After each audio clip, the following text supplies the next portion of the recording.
So you've got Henry V and his noblemen heading to France, and you've got the common soldiers. What the leader has to do is prepare the common soldier for battle, psych them up before the encounter, give them a pep talk in the dressing room, so to speak. How did Shakespeare go about writing that great speech where King Henry says, "Once more under the breach," where he stirs his men to action?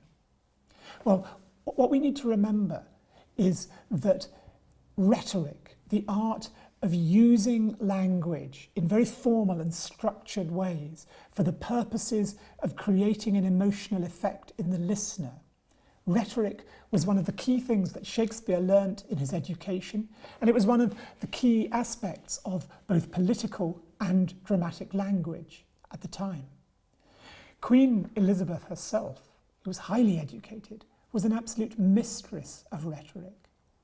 One of the most famous speeches of the age is the one that she allegedly addressed to the English troops at Tilbury at the time of the Spanish Armada. Now, there's a complicated history behind this speech. I've been trawling the internet and have found 3 different versions of it. It's obviously a speech that went down into the history books as being a great moment of patriotic stirring. We don't know, though, for sure exactly what Queen Elizabeth said, but it's clear that she uses a number of rhetorical devices in order to stir her men to action. The most famous version begins with her saying, "My loving people, we have been persuaded by some that are careful of our safety to take heed how we commit ourselves to armed multitudes for fear of treachery. But I assure you, I do not desire to live to distrust my faithful and loving people." In other words, she's saying, people have said that monarchs should be careful about exposing themselves to the masses for fear that a traitor or an assassin will be among them. But she says, I'm not like that. My people love me. I'm prepared to lead from the front. I rely on the loyal hearts of my subjects, and I rely on God to defend me. Then she famously says, I know I have the body but of a weak and feeble woman, but I have the heart and stomach of a king, and of a king of England too. And then she gives her word that she will fight for her people, that she will lead from the front. And she ends by speaking of how we will have a famous victory over those enemies of my God, my kingdom, and my people. Now, as I say, we don't know if those were the exact words that she spoke. What I've got here on the computer is a photograph of a wonderful 17th century painting of Elizabeth at Tilbury, with a text inscribed underneath it.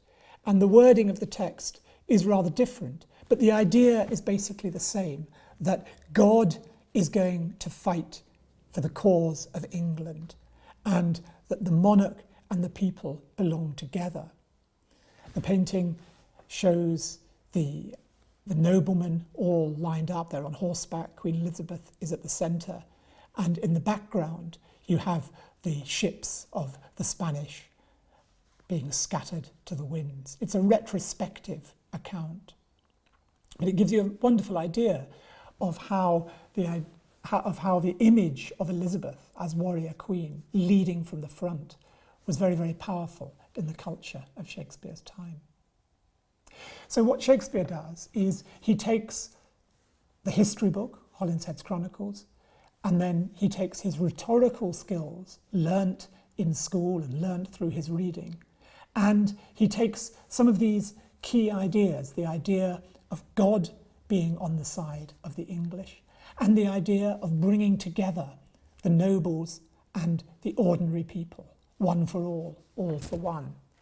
It's very interesting looking at the structure of the Harfleur speech. He begins by talking to his closest friends, Exeter, Bedford, Gloucester, his brothers in arms, the other noblemen. Once more unto the breach, dear friends, he says. And then he says, on, you noblest English, whose blood is set from fathers of war-proof fathers, that like so many Alexanders, comparing them to Alexander the great classical warrior, and so forth. And then he turns to the ordinary soldiers, and you, good yeomen, whose limbs were made in England, show us here the mettle of your pasture. Let us swear that you are worth your breeding, which I doubt not. For there is none of you so mean and base that hath not noble lustre in your eyes. So in other words, whether you're high-born or low-born, in battle you come together and you show the same nobility. The key word that Shakespeare is playing on there is noble. Noble is a word that denotes both social rank, social status, but also character, nobility, strength of character. The clever thing in King Henry's rhetoric is to say that the yeomen, the ordinary soldiers, who are not nobly born in terms of rank, have within them the nobility of spirit, the courage that they share with those who truly are noble in the sense of being aristocratic. It's a fantastic use of language as a way of pulling the army together, of uniting them and preparing them for the assault to come. And it's a dramatic analogue for what Queen Elizabeth herself is alleged to have done a few years earlier as they prepared to face the Armada.